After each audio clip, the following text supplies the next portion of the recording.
Kenichi é um típico assalariado japonês e um dia, enquanto trabalhava demais como de costume, desmaiou no chão.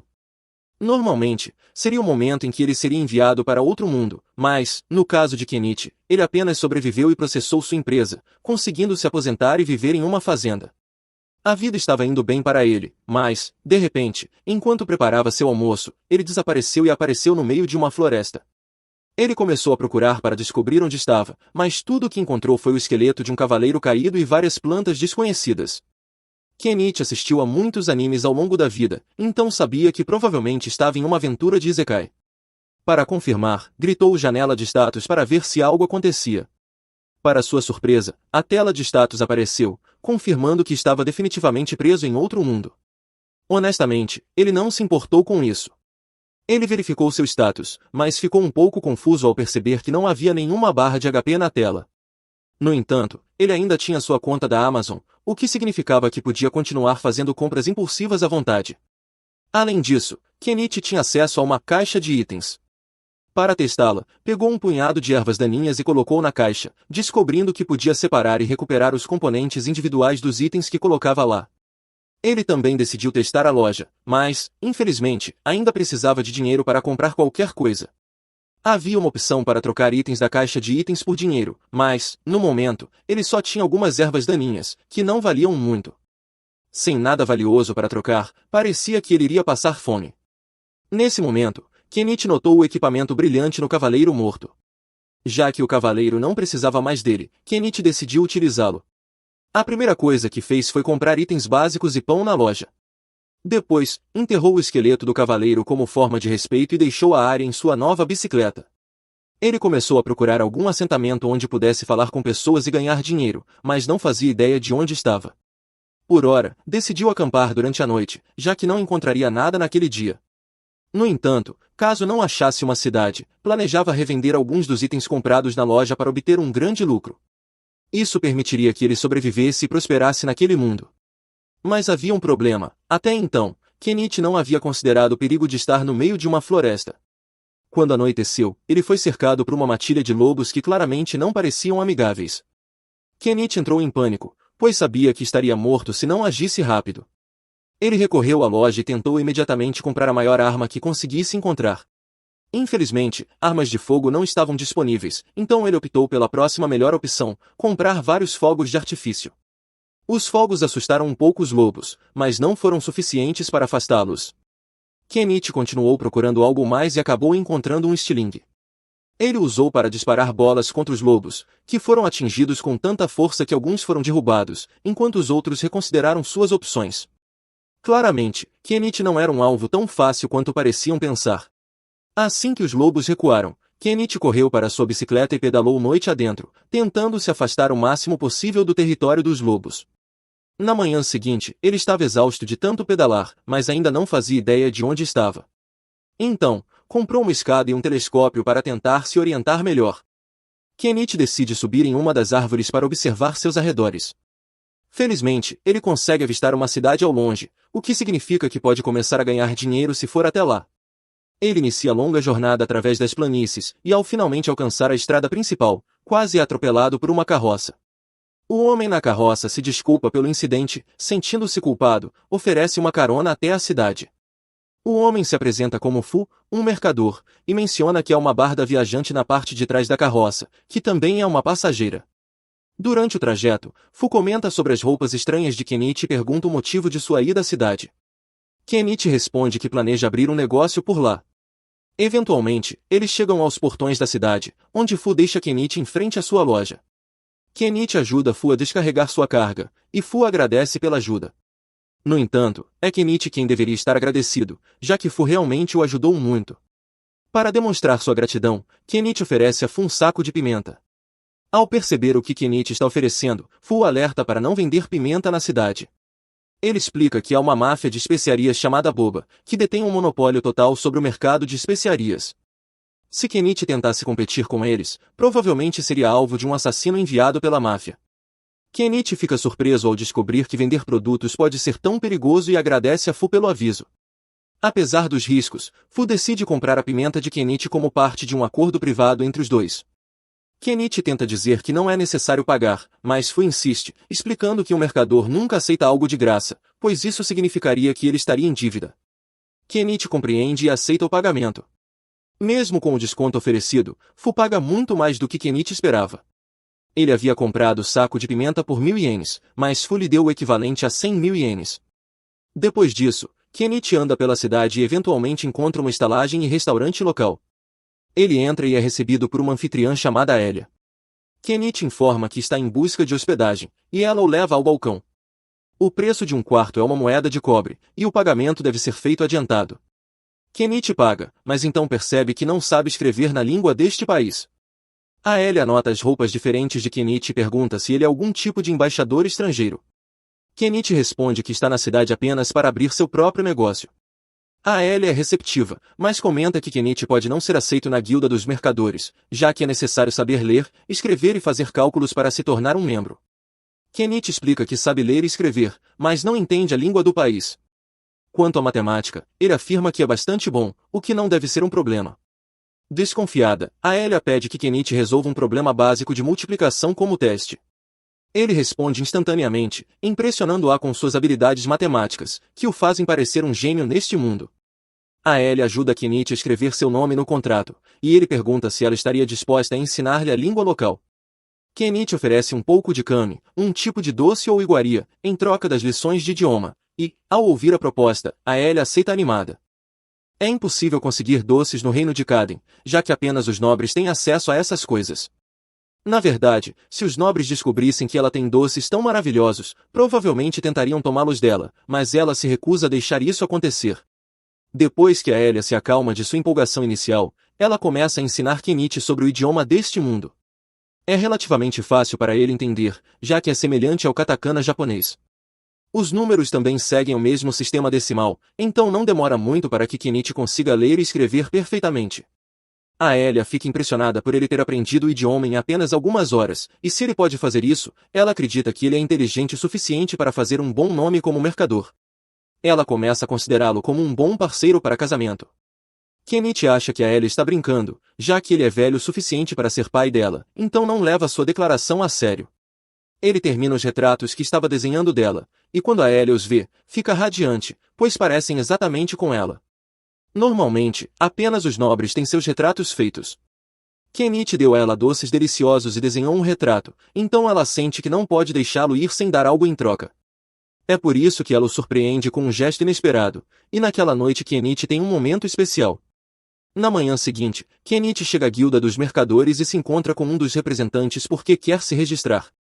O representante lhe entrega alguns formulários para preencher, e, uma vez concluído, tudo o que ele precisa fazer é pagar a taxa de registro para se tornar oficialmente um membro da guilda dos mercadores. A taxa de registro é de uma moeda de prata, o que equivale a cerca de 50.000 ienes. Embora ele pudesse pagar tudo de uma vez, Kenichi opta por pagar em parcelas. Felizmente, a guilda permite pagamentos parciais, e assim Kenichi se torna um membro oficial.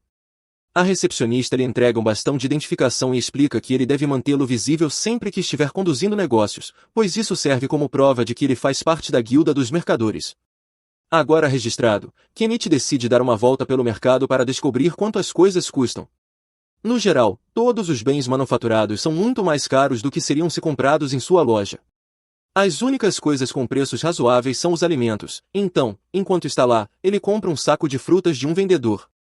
No dia seguinte, Kenichi trabalha na criação de uma barraca para vender seus produtos na cidade, e a Elia fica impressionada com a facilidade com que ele a constrói. Enquanto Kenichi pendura alguns panfletos, a Elia percebe que ele está usando prendedores de roupa e fica muito interessada, já que o design é muito prático. Os prendedores de roupa que existem neste mundo são feitos de madeira e uma faixa de borracha, mas quebram tão facilmente que são praticamente inúteis. Ela pergunta a Kenichi se ele está vendendo esses prendedores também, mas ele nem havia considerado que algo tão simples poderia ser tão valioso. Mais tarde naquele dia, Kenichi vai ao mercado para seu primeiro dia como mercador e encontra um bom lugar ao lado de uma senhora idosa. Ele pergunta se ela se importa que ele monte sua barraca ali, e ela não tem problema com isso. Assim, Kenichi tira sua barraca de sua caixa de itens. A Nama, a senhora, fica impressionada com a seleção de produtos de Kenichi. Ela olha ao redor e nota os prendedores de roupa que ele está vendendo. Ela gosta muito deles e decide comprar alguns. Kenichi fica surpreso, pois não esperava que ela quisesse apoiar a concorrência. A Nami explica que não há nenhuma regra que a impeça de comprar dele, além disso, ela não pretende estabelecer algum tipo de rivalidade com ele. Enquanto o dia avança, a barraca de Kenichi atrai ainda mais atenção. A barraca de Kenichi começa a atrair clientes, e seus produtos estão sendo vendidos rapidamente, especialmente os prendedores de roupa, que se tornaram muito populares por sua confiabilidade. Kenichi percebe que poderia viver apenas vendendo esses itens. No entanto, ele sabe que outras pessoas eventualmente criaram prendedores semelhantes, então não pode depender disso para sempre. Nesse momento, um homem aparece na barraca de Kenichi. Pelo fato de ele portar uma espada na cintura e vestir roupas refinadas, Kenichi deduz que ele deve ser um nobre. O homem diz que gostaria de examinar a faca de Kenichi, e ele permite que o cliente teste sua lâmina. Após se impressionar com a nitidez da faca, o homem pergunta o preço. Kenichi informa que custa 2 moedas de prata, o que é caro, mas o homem entende o motivo, já que a faca é muito bem feita. Ele adoraria comprá-la, mas precisa de uma lâmina um pouco mais longa. Kenichi verifica sua loja online para ver se há algo maior disponível e encontra uma katana. O homem fica encantado com a katana, mas Kenichi informa que o preço é de 1 moeda de ouro. Isso é muito caro, e o homem fica indeciso, tentando se convencer de que a espada é um investimento necessário. Enquanto Kenichi observa o homem ponderando, uma garota com características felinas começa a cheirar seu rosto e até lambê-lo. É a primeira vez que Kenichi vê alguém do povo besta, e ele fica um pouco assustado no início. Logo se acalma e pergunta o que eles gostariam de comprar. Eles dizem que querem os tecidos que Kenichi está usando para cobrir sua barraca. Esses tecidos originalmente não estavam à venda, mas, como bom comerciante, Kenichi decide vendê-los. Ele informa que cada tecido custa 3 peças de cobre, mas, como eles querem comprar 3, dará um desconto e cobrará apenas 8 peças de cobre. Embora seja um bom negócio, os membros do povo besta são muito ruins em matemática e não entendem o que Kenichi disse, achando que ele está tentando enganá-los. O nobre intervém, explicando que Kenichi está dizendo a verdade, e eles decidem confiar nele, comprando os tecidos. O homem também decide comprar a katana, reconhecendo sua qualidade excepcional. Ao final do dia, Kenichi obtém um ótimo lucro. Enquanto isso, em outra parte da cidade, uma empregada que comprou os prendedores de roupa de Kenichi os mostra para sua patroa, Prímula Margarete. Margarete pergunta se podem usar os prendedores na mansão, já que eles facilitariam muito seu trabalho, e Prímula acha uma boa ideia. Ela então ordena que Margarete compre mais no dia seguinte. Melhor ainda, Prímula decide que quer vender os prendedores de roupa em sua própria empresa, pois vê neles uma mina de ouro, correndo para pedir permissão ao pai. Naquela noite, Kenichi está tomando banho perto do poço e deseja poder tomar um banho quente, mas esses ainda não foram inventados naquele mundo. Ele decide que terá que criar um. Procurando em sua loja, encontra um barril à venda e planeja enchê-lo com água e colocá-lo sobre o fogo para desfrutar de um banho quente novamente. Se a ideia funcionar, ele pode até lucrar com isso. Apesar dos benefícios que obteve com sua loja online, Kenichi não tem ideia de como ela funciona ou como os pacotes chegam até ele. Parece bom demais para ser verdade, e ele teme que, em algum momento, sua alma seja cobrada como compensação. No entanto, por enquanto, ele decide não se preocupar com isso e vai dormir. Enquanto isso, na floresta, uma garotinha chamada Nimon está fugindo. No dia seguinte, enquanto Kenichi arruma sua loja, ele decide atualizar um pouco o inventário, colocando algumas joias à venda. Essas não são pedras preciosas valiosas, mas são bonitas o suficiente para que ele consiga obter um lucro decente com elas. De repente, Margarete, a mulher que ele encontrou no dia anterior, aparece dizendo que está lá para comprar mais prendedores de roupa. Kenichi pergunta quantos ela quer comprar e fica surpreso ao ouvir que são 100. Como ela tem dinheiro para pagar, ele finaliza a venda. Enquanto empacota os prendedores, Margarete percebe as joias expostas e pergunta se são feitas de diamantes verdadeiros. Kenichi explica que as joias são todas feitas de vidro polido, mas mesmo assim são muito bonitas. Margarete pede para ele separar uma para que ela possa voltar e comprá-la depois. O dia segue normalmente até que, quando Kenichi está prestes a fechar a loja, os homens-fera do dia anterior voltam. Eles parecem sérios, e Kenichi teme que estejam lá para machucá-lo. No entanto, Milon se aproxima e confirma para os outros que sente o cheiro de especiarias vindo dele. Os homens-fera começam a comemorar e pedem a Kenichi para vender algumas de suas especiarias, mas ele hesita devido ao que ouviu sobre o sindicato das especiarias. Sem saber como eles operam ou o que fariam se descobrissem que ele está vendendo especiarias, Kenichi não quer correr o risco. Os homens-fera insistem, mas as pessoas ao redor explicam que não é justo esperar que alguém novo como Kenichi arrisque seu negócio por eles. Compreendendo a situação, os Homens-Fera aceitam que Kenichi não pode vender as especiarias, mas ele sugere que compartilhar uma refeição com eles não violaria nenhuma regra. Assim, ele os convida para comer juntos na floresta, longe dos olhares curiosos. Os Homens-Fera ficam felizes com a proposta, e mais tarde, naquela noite, encontram Kenichi e animam nos arredores da cidade para começar a cozinhar. Kenichi está prestes a preparar a refeição quando Animon se oferece para ajudar. Ele pede que ela corte alguns vegetais. Ao olhar os vegetais, Animon fica surpresa com quão vibrantes e suculentos eles parecem. Kenichi explica que os trouxe de um país estrangeiro e garante que tem um sabor excelente. Enquanto Kenichi e Animon preparam os vegetais, Milon e os outros Homens-Fera estão ocupados no rio pescando. Logo, conseguem uma boa quantidade de peixes. Com todos os ingredientes prontos, Kenichi começa a temperar os peixes com as especiarias e coloca tudo em uma panela para cozinhar. O resultado é uma refeição que os Homens-Fera adoram. Eles nunca haviam provado algo tão saboroso antes e ficam muito gratos. No entanto, toda aquela comida boa desperta neles uma vontade enorme de beber álcool. Animon pede que eles mostrem moderação, pois o álcool é caro, mas Kenichi acha que não há problema em dar um pouco para eles.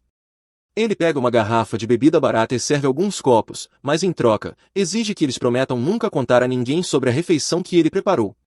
Animon avisa que Kenichi está sendo generoso demais, mas ele não vê mal algum em deixar os Homens-Fera se divertirem, especialmente porque parecem boas pessoas. Naquela noite, eles bebem juntos, tomam banho no rio e acabam dormindo sob as estrelas. Milon parece estar gostando bastante de Kenichi. Na manhã seguinte, Kenichi volta para a pousada, onde a Ellie está um pouco irritada. Kenichi esteve fora a noite toda e tenta explicar que estava apenas passando tempo com alguns Homens-Fera fora da cidade. No entanto, ao julgar pelos pelos de gato em sua jaqueta, parece que ele fez muito mais do que apenas sair. Ela está irritada por ele ter escolhido estar com uma mulher-gato em vez dela. Mais tarde, naquele dia, Kenichi está arrumando sua loja para mais um dia de trabalho. Enquanto faz isso, Margaret aparece com Prímula para visitar a loja. Kenichi, inicialmente distraído pela beleza de Prímula, logo percebe Margaret atrás dela e entende que vieram comprar aquele colar. Margaret pergunta sobre o item, e Kenichi o traz. Margaret paga por ele e o entrega a Prímula, que o inspeciona. Impressionada pela qualidade, ela tem dificuldade em acreditar que não é feito de diamantes reais. Prímula pergunta se ele tem mais dessas joias em estoque.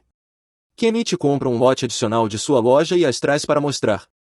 Prímula fica extremamente impressionada com a qualidade dos produtos de Kenichi, além de notar que ele possui uma caixa de itens. Ela faz um pedido, conta que é filha do dono da companhia de comércio Malu e, se Kenichi estiver disposto, ela gostaria de apresentá-lo ao pai.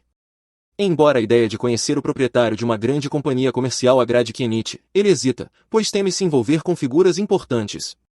No entanto, Anama assegura que o pai de Prímula é bem conhecido na cidade por seu bom caráter, e Kenichi não precisa se preocupar. Com isso, Kenichi aceita ir com Prímula, que o convida a entrar em sua carruagem para encontrarem o pai dela. No caminho, Prímula mostra réplicas de prendedores de roupa que ela mandou fazer. Embora o formato de madeira tenha sido fácil de copiar, a presilha de metal era muito complexa para os artesãos dela. Kenichi entende a dificuldade, já que ele mesmo não sabe exatamente como as molas são feitas, apenas que o processo é complicado. Eventualmente, eles chegam à casa de Prímula, e Kenichi fica impressionado com o tamanho da propriedade. Contudo, Prímula comenta que, em comparação com as casas de nobres na região, está relativamente pequena. Eles entram, e Kenichi é apresentado ao pai de Prímula, Malu. Ambos se cumprimentam, e Malu convida Kenichi a se sentar para que possam conversar. Depois de se acomodar, Kenichi mostra algumas das joias que trouxe, e Malu fica tão impressionado quanto Prímula. Além disso, Prímula revela que Kenichi possui uma caixa de itens, o que desperta o interesse de Malu, já que ele também possui uma. A caixa de itens foi fundamental para que ele construísse sua companhia ao nível atual.